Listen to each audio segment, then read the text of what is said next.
Hey guys, it's Killa, and we're back yet again with some more Marvel Contest of Champions. In this video, I'm going to be showing off a new tool I created for you guys. It's the Alliance Quest Path Planning Template.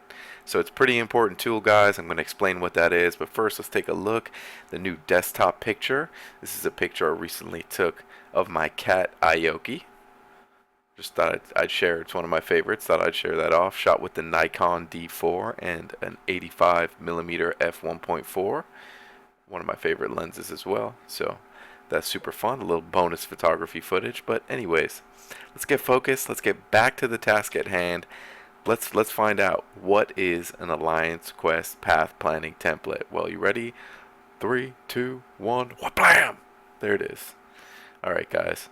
So I'm going to share this with you guys. The link is going to be down here below. You can click on it. The first thing you want to do is create a copy of it in your own Google Drive so that you can use it and share it with your own alliances.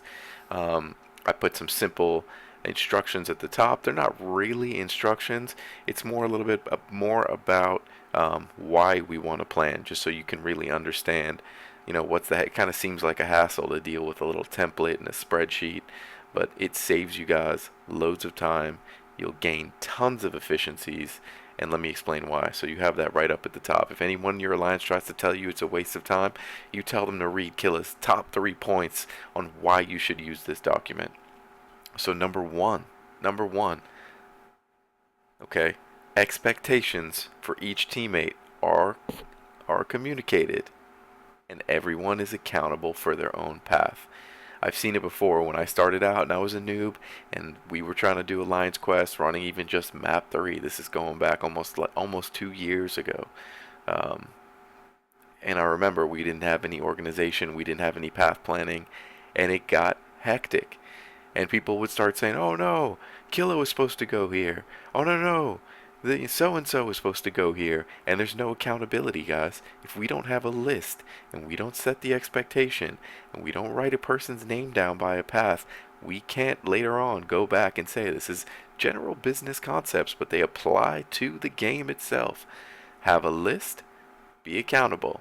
So that's the first point right there. Nobody can say, "Oh, I didn't know."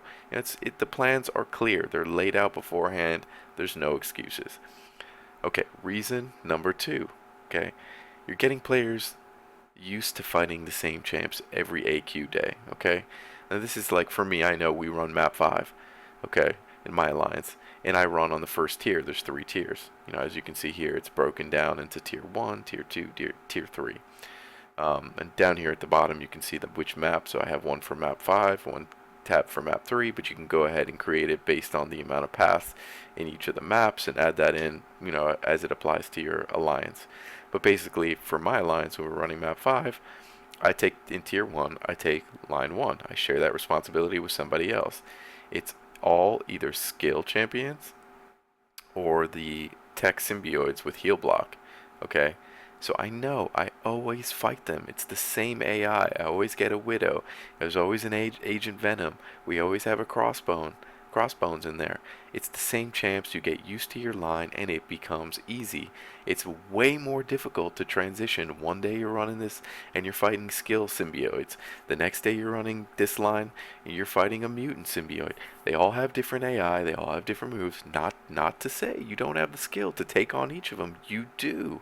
But it's muscle memory and it's habit, guys. If you fight the same champs, you will get better at it. You will make less mistakes. Period. Undebatable. That is why point 2 is so important. And then finally, point 3, in terms is it really comes down to gaining efficiencies. I ended up writing learning each other's schedules and increasing efficiencies. All right, so you'll really, the first 2 benefits are pretty straightforward, and you'll start taking advantage of them right immediately as soon as you start implementing an AQ template like this path line assignment template. But really, this third, gaining efficiencies, I'll give you an example. That comes after doing this, 1 week, 2 week, 3 weeks. You're working with the same people. So when I know, if I'm running in my example, if I'm running in path 1, tier 1, map 5, I actually know that the person running in path 3 has a node that holds me back.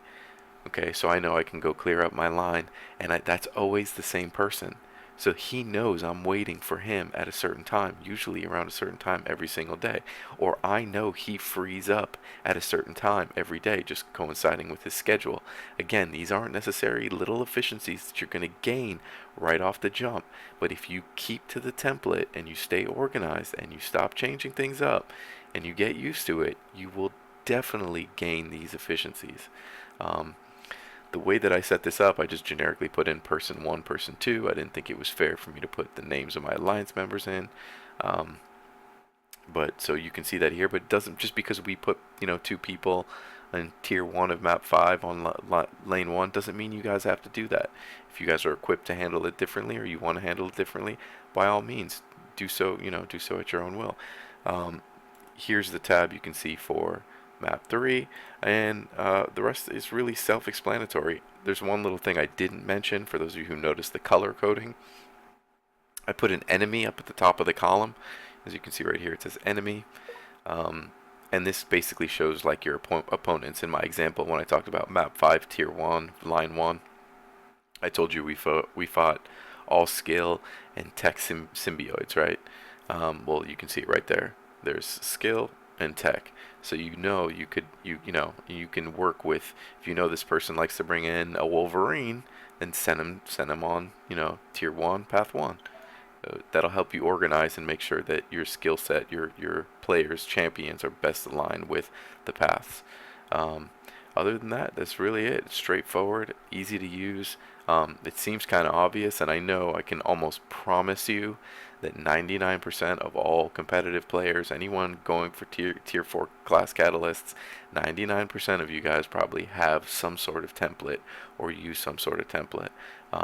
So this is mainly for you newer and beginner intermediate players and alliances. This is a great tool to help you guys get organized, help you perform in a queue, and excel and grow. And that's really the whole point of this game. If you guys have any questions specifically about this, you can always reach out to me. You can leave a comment below. If you like this sheet and you think it's helpful, please give me the thumbs up. And if you like the content I'm putting out and you want to see more, make sure you shoot me a subscribe. Other than that, guys, leave those comments below. I love the community aspect of YouTube, my favorite part, so I'll always be quick to give you a response. Other than that, guys, we will be catching you in the next video. See you guys soon. Peace.